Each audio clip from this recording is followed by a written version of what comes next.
ನಮಸ್ಕಾರ ವೀಕ್ಷಕರೇ, ಇಲ್ಲಿ ನೋಡಿ ನನ್ನ ಆಲೂಗಡ್ಡೆ. ಮೊನ್ನೆ ನಾನು ಇದನ್ನು ಹಾಕಿದ್ನಲ್ಲ, ನಾನು ಆಲೂಗಡ್ಡೆ ನೆಡ್ತಾ ಇರೋದು. ಈಗ ನೋಡಿ ಎಷ್ಟು ಎತ್ತರ ಆಗಿದಾವೆ ಆಲೂಗಡ್ಡೆ ಗಿಡಗಳು. ಆಲ್ಮೋಸ್ಟ್ ಒಂದೂವರೆ ಫೂಟ್ ತನಕ ಬಂದಿದ್ದಾವೆ, 1 ಫೂಟ್ ಮೇಲ್ಗಡೆನೇ ಇದ್ದಾವೆ. ಇಲ್ಲೇ ಪಕ್ಕದಲ್ಲಿ ಇನ್ನೊಂದು ಸ್ವಲ್ಪ ಜಾಗ ಇದೆ, ಇಲ್ಲೆಲ್ಲ ಗಜ್ರಿ ಗಿಡಗಳನ್ನು ಹಾಕ್ತಾಯಿದ್ದೀನಿ. ಇಲ್ಲಿ ಮೇಲಿನ ಮಣ್ಣೆಲ್ಲ ತೆಗ್ದಿದ್ದೀನಿ. ಈಗ ನೋಡಿ ಇವು ಒಂದೊಂದೇ ಹಿಂಗೆ ನಾಟೋದಂತೂ ಸುಲಭ ಅಲ್ಲ, ಯಾಕಂದ್ರೆ ಭಾಳ ಸಣ್ಣ ಬೀಜ ಇರ್ತಾವೆ. ಹಿಂಗೆ ಸ್ಪ್ರೆಡ್ ಮಾಡಿಬಿಡೋದು ಬೆಟರ್. ಹಾಗಾಗಿ ನಾನು ಎಲ್ಲೆಲ್ಲಿ ಹುಟ್ಟಿಸ್ಬೇಕು ಅಂದ್ಕೊಂಡಿದ್ದೀನಿ ಅಲ್ಲೆಲ್ಲನೂ ನಾನು ಮಣ್ಣನ್ನು ತೆಗೆದುಬಿಟ್ಟಿನಿ. ಈಗ ಅದ್ರ ಮೇಲೆ ಮಣ್ಣು ಹಾಕ್ತೀನಿ. ಇದಕ್ಕೆಲ್ಲ ಕಂಪೋಸ್ಟ್ ಎಲ್ಲ ಚೆನ್ನಾಗಿ ಕೊಟ್ಟಿದ್ದೀನಿ ನಾನು. ಮುಂಚೆ ಕೌಡಂಗ್ ಕಂಪೋಸ್ಟ್ ಇತ್ತು, ಇದು ಕೆಂಪು ಮಣ್ಣಿದೆ, ಮತ್ತು ಇವನ್ ಬ್ಲ್ಯಾಕ್ ಸಾಯಿಲ್ ಕೂಡ ಒಂದು ಸ್ವಲ್ಪ ಮಿಕ್ಸ್ ಆಗಿದೆ. ಎಲ್ಲ ರೀತಿಯಿಂದನೂ ಚೆನ್ನಾಗಿ ಇದು ಮಣ್ಣೈತಿ. ಹಾಗಾಗಿ ನಾನು ಇದಕ್ಕೆ ಮತ್ತೆ ಬೇರೆ ಏನು ಕಂಪೋಸ್ಟ್ ಮಿಕ್ಸ್ ಮಾಡ್ತಾ ಇಲ್ಲ. ಬಟ್ ಬೇಕು ಅನಿಸಿದರೆ ಇವು ಈ ರೀತಿ ಸ್ವಲ್ಪ ದೊಡ್ಡ ಆದಮೇಲೆ ಮತ್ತೆ ನಾನು ಇದಕ್ಕೆ ಕಂಪೋಸ್ಟ್ ಕೊಡ್ತೇನೆ ಮುಂದ್ಗಡೆ, ಲಿಕ್ವಿಡ್ ಕಂಪೋಸ್ಟ್ ಸಾಧ್ಯ ಆದಷ್ಟು, ಯಾಕಂದರೆ ಬೇಗ ಹಿಡ್ಕೊಳ್ಳಿ ಅಂತ.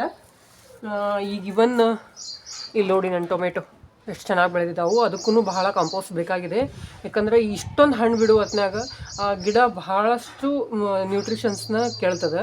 ಹಾಗಾಗಿ ಇದಕ್ಕೆ ಇನ್ನೂ ಸಾಕಷ್ಟು ನಾವು ಕೊಡಬೇಕಾಗಿದೆ. ಇಲ್ಲಿನೂ ಹಾಗೆ ಇದ್ದಾವೆ. ಇವನ್ ಅಲ್ಲಿ ನೋಡಿ, ಅಲ್ಲಿನೂ ಅಷ್ಟೊಂದು ಚೆನ್ನಾಗಿ ಬೆಳೆದಿದ್ದಾವೆ. ಅವನ್ನೆಲ್ಲ ಕೋಲ್ ಕೊಟ್ಟು ಕುಂದರಿಸಿ ಮಾಡಬೇಕಾಗಿದೆ. ಇವತ್ತು ಮಧ್ಯಾಹ್ನ ಸಂಡೇ ಅಲ್ಲ, ಇವತ್ತು ಅದೇ ಕೆಲಸ ನಮ್ಮದು. ಈಗ ಫಸ್ಟು ಬನ್ನಿ ಇಲ್ಲಿ ಗಜ್ರಿ ನೋಡೋಣ, ಇದ್ರ ಕೆಲಸ ಏನಾಗಿದೆ ಅಂತ.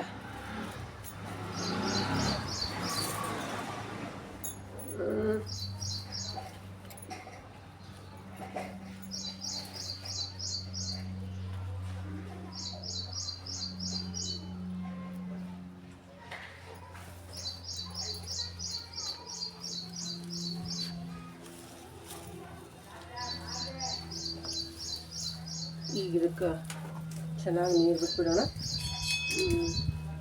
ಇದು ಆಲ್ಮೋಸ್ಟ್ ಒಂದು 3 to 4 days ಆದಮೇಲೆ ಇದ್ರದ್ದು ಮೊಳಕೆ ಹೊಡೆದು ಚೆನ್ನಾಗಿ ಬರುತ್ತೆ ಅನಿಸುತ್ತೆ.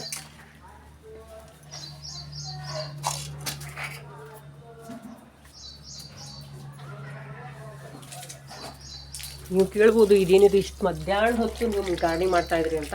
ಬಟ್ ಯಾಕಂದರೆ ನಾನು ಮುಂಜಾನೆ ನನ್ನ ಕೆಲಸಗಳು, ಆಮೇಲೆ ನನ್ನ ಮಗ ಎದ್ಬಿಟ್ರೆ ನನ್ನ ಕೆಲಸಗಳು ಮಾಡ್ಕೊಳಕ್ಕಾಗಲ್ಲ. ಈಗ ಅವ್ನು ಫ್ರೀಯಾಗಿ ತನ್ನ ಪಾಡಿಗೆ ತಾನು ನೀರಾಡ್ತಾ ಇದ್ದಾನೆ, ಅದಕ್ಕೆ ನಾನು ಇವಾಗ ಮಾಡ್ತಾಯಿದ್ದೀನಿ. ಇನ್ನೂ ಸಾಯಂಕಾಲಗಳು ಕೂಡ ನನ್ನ ಗಾರ್ಡನಿಂಗ್ ಕೆಲಸ ಭಾಳ ಇದೆ ಇವತ್ತು. ಬಿಕಾಸ್ ಸಂಡೇ ಇರೋದ್ರಿಂದ ನಾವು ಒಂದು ಸ್ವಲ್ಪ ಫ್ರೀ ಆಗ್ತೀನಿ ಬೇರೆ ಕೆಲಸಗಳಿಂದ. ಹಾಗಾಗಿ ಇವತ್ತು ನನ್ನ ಮಗನ ನೋಡ್ಕೊಳ್ಳೋದು ನಮ್ಮ ಹಸ್ಬೆಂಡ್ ಡ್ಯೂಟಿ ಇವತ್ತು, ಬಿಕಾಸ್ ಸಂಡೇ. ಹಾಗಾಗಿ ನಾನು ಇವತ್ತು ಗಾರ್ಡನಿಂಗ್ ಮಾತ್ರ ಫುಲ್ ಡೇ ಮಾಡ್ತಾಯಿದ್ದೀನಿ. ಅದಕ್ಕೆ ನಾನು ಮಧ್ಯಾಹ್ನ ಆದರೂ ಚಿಂತೆ ಇಲ್ಲ, ಗಿಡ ಹುಟ್ಟಿಸ್ತಾ ಇದ್ದೀನಿ. ಇದನ್ನೆಲ್ಲನೂ ಕೋಲ್ ಕಟ್ತೀನಿ. ಆಮೇಲೆ ಇವತ್ತು ಗಾರ್ಡನಿಂಗ್ ಸಮಾಪ್ತಿ ಆಗುತ್ತೆ. Thanks for watching.